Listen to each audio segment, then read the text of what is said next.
Un honneur et un plaisir pour moi de vous retrouver en ce début de semaine pour le JT sur Esaü TV. Mesdames et messieurs, bonsoir. Recevons Nouroudine Sakasalé. Il est le chargé à la riposte du candidat Abdoulaye Biotchane, parti en campagne hier dans le nord, précisément à Parakou où il n'a pu atterrir. Nouroudine Sakasalé, bonsoir. Bonsoir madame la Vous journaliste. êtes le conseiller spécial chargé de la riposte, c'est bien ça, du candidat Abdoulaye Biotchane. Absolument. Qu'est-ce qui s'est réellement passé hier à Parakou avec le candidat? Alors, le petit incident de Parakou est plutôt révélateur de beaucoup de choses. Oui. C'est un événement qui devrait être normalement anodin, mais qui aurait pu avoir des implications assez fâcheuses. Le candidat Abdoulaye Biotchane était attendu à Parakou pour un meeting avec ses militants, et même plus. Et le plan de vol, il s'est déplacé en avion privé, et le plan de vol avait déjà été communiqué à la SECNA au préalable. Donc ils étaient informés. Alors, je vous dis, dans les usages habituels en aéronautique civile, il est de coutume que le plan de vol soit communiqué à la SECNA, c'est-à-dire l'heure de décollage et l'heure d'atterrissage, pour que les mesures de sécurité soient prises de manière à ce que le décollage, l'atterrissage et même le vol soient de manière sécurisée. D'accord. Comment alors expliquer l'incident d'hier? Nous ne pouvons pas l'expliquer, vu que la raison officielle qui nous avait été donnée sur le champ était que la météo ne permettait pas un atterrissage. Alors, pourquoi la météo n'autorise pas un atterrissage alors que cette même météo a favorisé le vol et le vol retour? C'est-à-dire que le président Abdoulaye Biotchane, d'une certaine façon, dans un cas de force majeure, empêché d'atterrir à Parakou, a eu le temps de tourner en altitude et de rebrousser chemin sur Cotonou.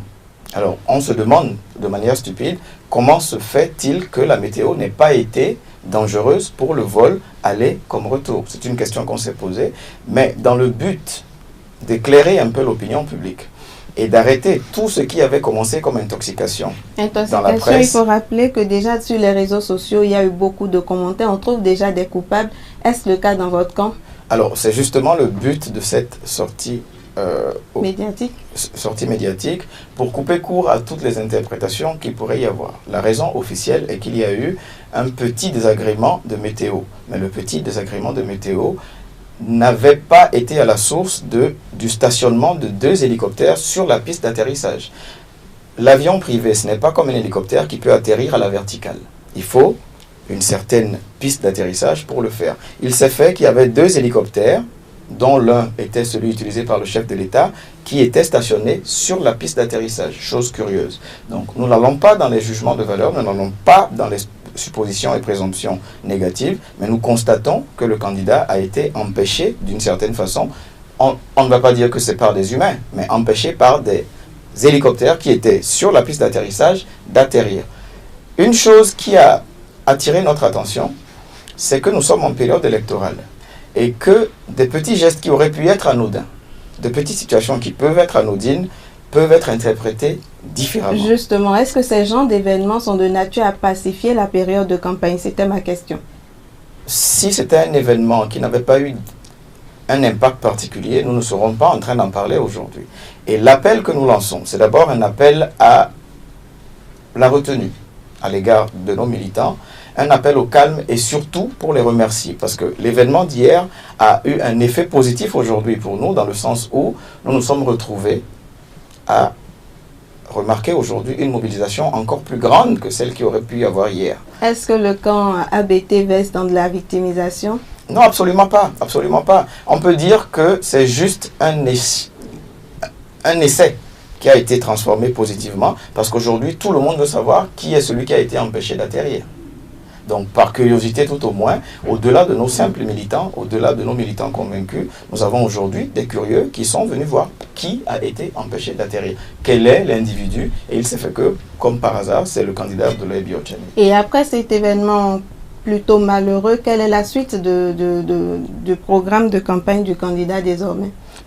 La campagne, elle suit son cours de manière aussi naturelle. Le planning a été suivi. Le candidat Abdoulaye Biotchane ne s'est pas laissé abattre par l'événement d'hier. Il est, à l'heure où je vous parle, sur le terrain, en train de tenir son meeting. Et la foule est beaucoup plus grande, comme je viens de vous le signaler. Mais il importe de préciser que cette sortie médiatique vient pour mettre en garde de la façon la plus solennelle, pour que ce que nous avons subi hier ne soit pas répété à l'égard d'un autre candidat, parce que nous ne sommes pas les seuls candidats. D'autres personnes ont le droit aussi d'utiliser le même type de moyens de locomotion, et il ne serait pas juste que certaines parties du pays soient rendues inaccessibles à certains candidats pour des raisons que nous ne connaissons pas. La météo ne doit pas être la seule coupable.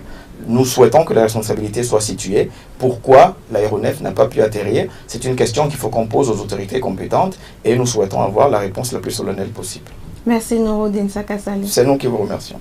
Et je profite de l'occasion pour saluer cette initiative, parce que je pense que vous savez que les NTIC tiennent beaucoup à cœur à notre candidat, Abdoulaye Biotchane.